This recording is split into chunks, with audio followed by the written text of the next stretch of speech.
Proses lahirnya Pancasila. Pancasila sebagai dasar negara Indonesia lahir melalui proses panjang selama masa persiapan kemerdekaan di bawah pendudukan Jepang.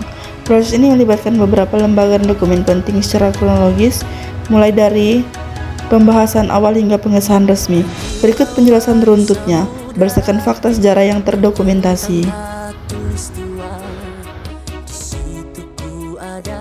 BPUPKI, Badan Penyelidik Usaha Persiapan Kemerdekaan Indonesia, dibentuk oleh pemerintah Jepang pada 29 April 1945 untuk mempersiapkan kemerdekaan Indonesia. Pada 1 Juni 1945, Soekarno mengusulkan Pancasila sebagai dasar negara dalam pidatonya yang terdiri dari 5 sila: ketuhanan, kemanusiaan, persatuan, kerakyatan, dan keadilan sosial. Piagam Jakarta, 22 Juni 1945. Di antara dua sesi sidang BPUPKI, dibentuklah Panitia 9 untuk mencari titik temu berbagai pandangan. Pada 22 Juni 1945, Panitia 9 berhasil menyusun sebuah draft kompromi yang sangat penting, yang kemudian kita kenal sebagai Piagam Jakarta. Dokumen ini menjadi cikal bakal rumusan Pancasila dan pembukaan Undang-Undang Dasar 1945, yang kemudian dilaporkan pada sidang BPUPKI kedua 10-17 Juli 1945.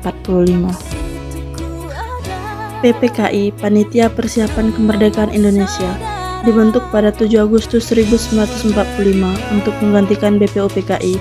Pada 18 Agustus 1945, PPKI mengubah Piagam Jakarta menjadi pembukaan Undang-Undang Dasar 1945 dengan menghilangkan frasa tentang syariat Islam dari sila pertama.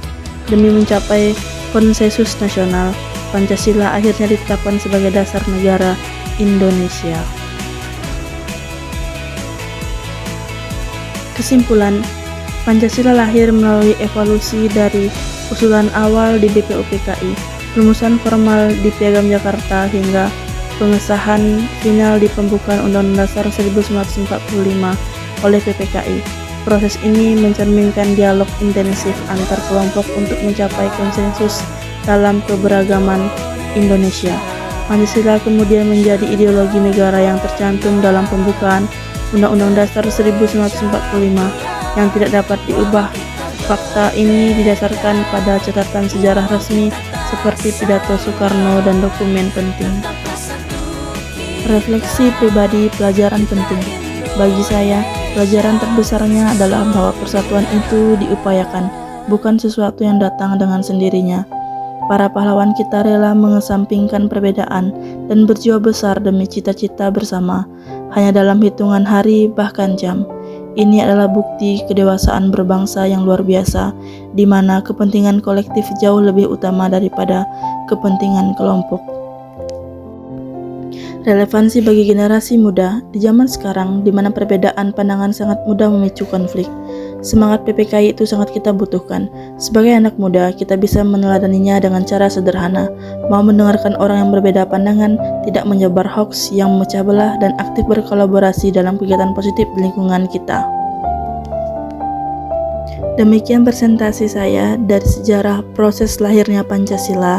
Sekian dan terima kasih.